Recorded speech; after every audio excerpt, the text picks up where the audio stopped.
Ciao a tutti and welcome back to Table for One. Today we're making crepe or crepes, depending the way you pronounce it.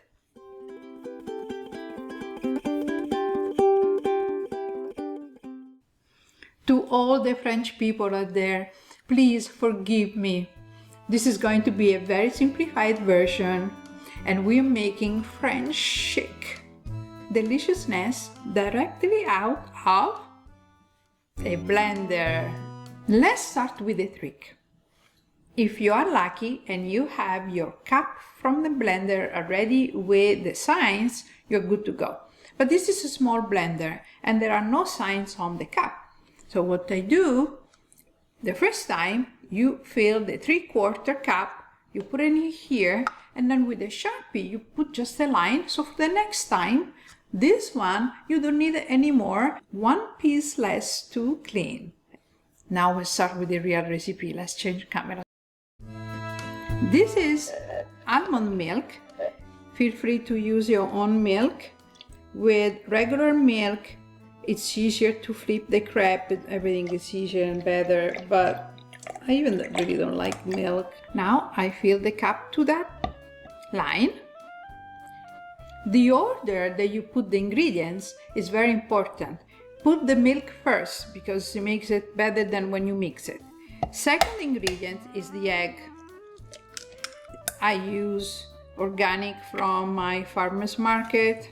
Try to use good eggs. I know here in US it's not that easy, but you know. Then, instead of sugar, I put a tiny bit of stevia. They have the tiny spoons. And just put 2.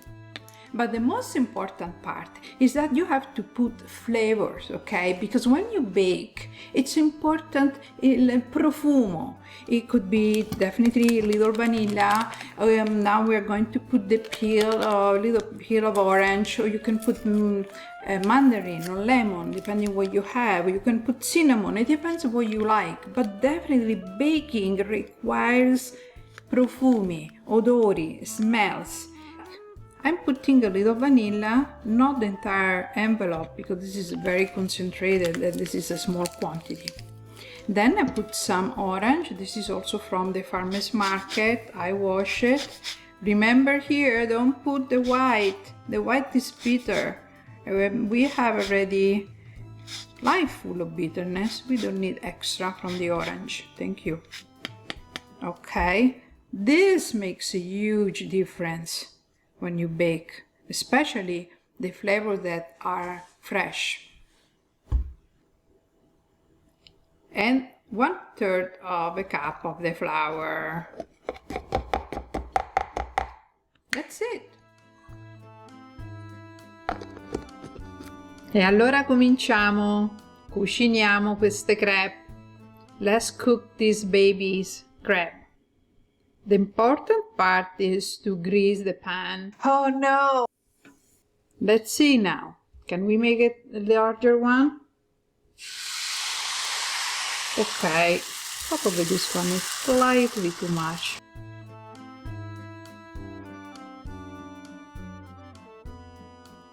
How much butter did I put here?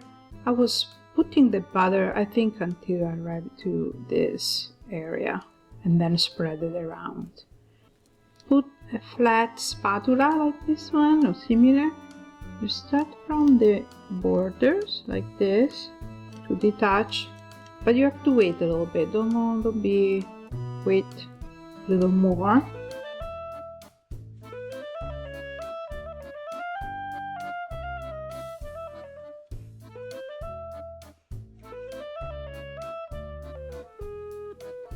Check the bottom.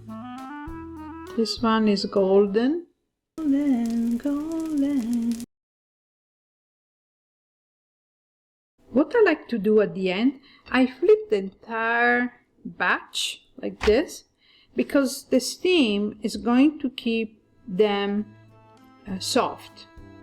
The dilemma now is, how healthy do you want to be?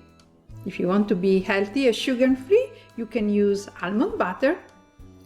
I would put it together a little bit of dark chocolate. That would be a good option to be healthy.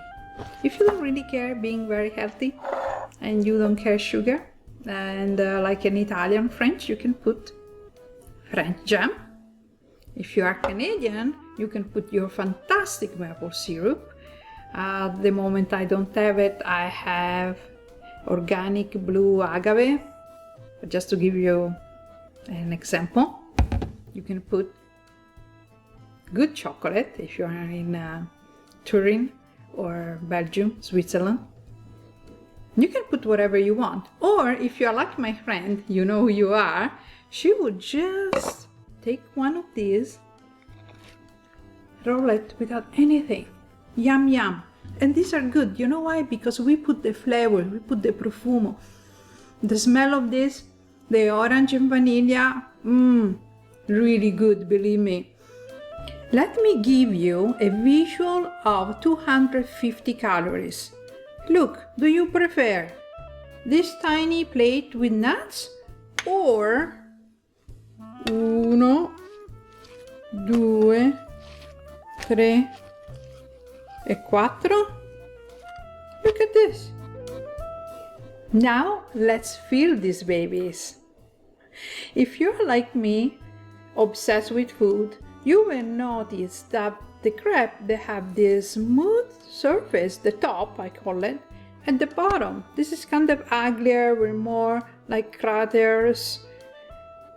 I want to fill this side and keep the smooth ones on the exterior.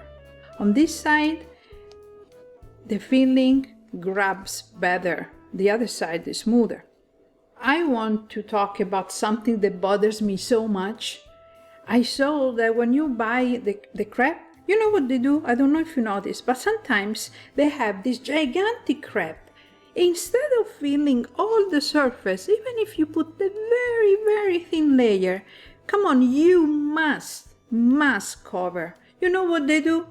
They first fold it, and what's the point? You defeat the purpose of the crepe. You cannot fold the crepe and then fill it, because that's cheap. No, you fill all the surface, even if it's tiny, same quantity, doesn't matter, but it needs to cover everything. Then there are the people folding like this, and then they make fold again. But look, if I fold it this way, now nothing is here. What's the point? This is not, to me, optimizing enough, because then you have to put extra in my books, which too much. But then, okay, so if you fill also this side, I'm okay with you folding it. Okay, now it's a nice shape. You can put all, the fruit on top and make it nicer. To me, the way we eat crepe is rolling the crepe. Why? Because with less quantity, you touch all the surface and then you eat it like this. This is another visual. Look at this. All of this versus this. Thank you again for watching this second episode. If you like it, please subscribe if you haven't done it before. For the people who subscribed already, mostly my friends, I guess, thank you so much. So please bring ideas and comments and let me know how it goes. If you have a date or something interesting and you make crepe, let me know how it goes. If the date goes better or worse. Allora, ciao a tutti e ci vediamo alla prossima.